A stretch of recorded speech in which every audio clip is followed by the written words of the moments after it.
E esse princípio que busca pela imortalidade através do ego se reencarnou na nossa civilização através dos 4 presidentes do Monte Rushmore. É possível se livrar do ego? O ego é uma barreira no caminho do despertar da consciência? Como colocar o ego a serviço da sua evolução e do bem comum?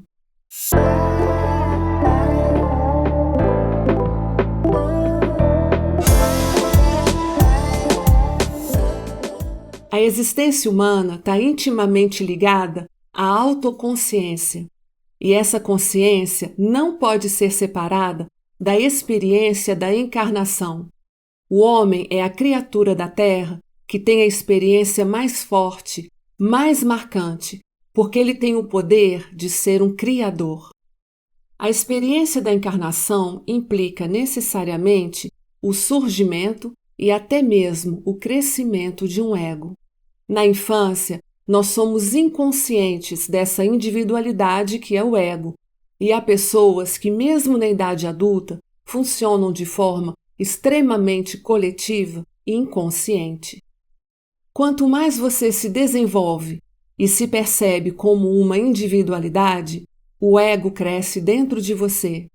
E é inútil pensar que, para evoluir espiritualmente, você precisa se livrar do seu ego, porque a encarnação humana significa viver com o ego e saber o que fazer com ele.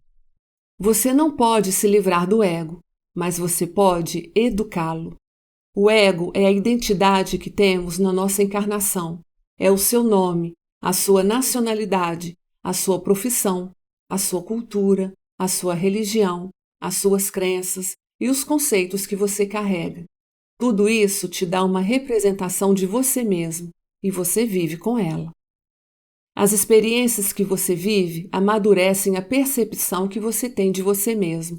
E muitas pessoas podem chegar a um nível de autoconfiança que ultrapassa a normalidade e que chamamos de egocentrismo, ou uma pessoa narcisista. Essas pessoas se dão o direito de brincar com o mundo e tomam seus desejos como realidade. Se a gente voltar no tempo, vamos ver que todo esse processo começou no Egito Antigo. Você pode ver toda essa evolução do ego no templo de Karnak. Na sua origem, os templos do Egito eram feitos de materiais naturais. Com o passar dos séculos, houve uma evolução para a pedra. O homem começou a fixar na pedra o seu conhecimento, as suas certezas, e vemos como o ego do homem lentamente se torna o construtor do futuro e começa a se fixar no tempo. O ego humano aparece na figura do governante, que é vangloriado e adulado por várias gerações.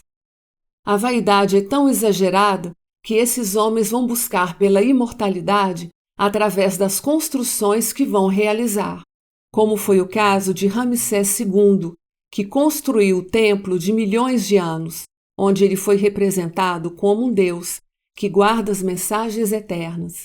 E isso funcionou, porque até hoje nós falamos sobre ele.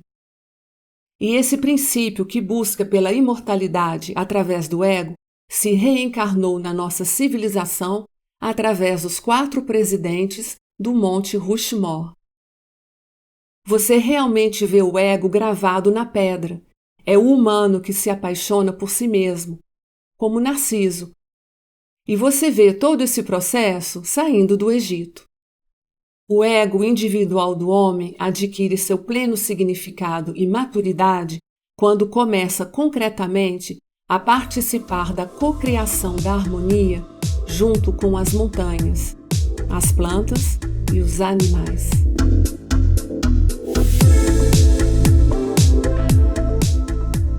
Nós somos cheios de condicionamentos, de crenças, de certezas que vêm do mundo exterior e que, na verdade, usam nosso ego para servir um sistema pré-fabricado. O grande desafio é saber discernir o que vem de nós mesmos, a nossa autenticidade, e que é necessário para a nossa evolução, e o que vem do mundo exterior, como as influências ou crenças que nos levam a ter uma experiência muito mais coletiva do que individual.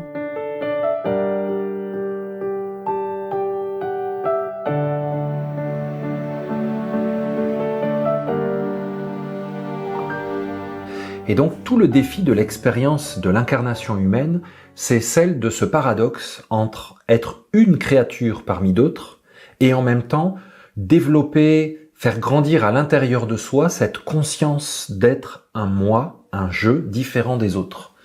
C'est pour cela que je pense qu'à partir du moment où on rentre à l'intérieur de soi sur ce qu'on appelle une quête spirituelle, la connaissance de soi, on tombe rapidement sur cette question, sur cette conscience qui a été explorée par énormément de philosophes, de religions, de mystiques. L'expérience de l'incarnation implique nécessairement l'apparition et même la croissance d'un ego.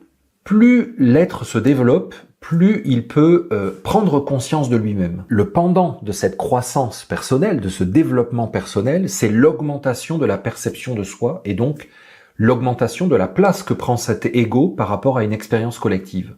Et donc l'incarnation humaine nécessite de vivre un ego, de vivre avec un ego et donc de savoir quoi en faire.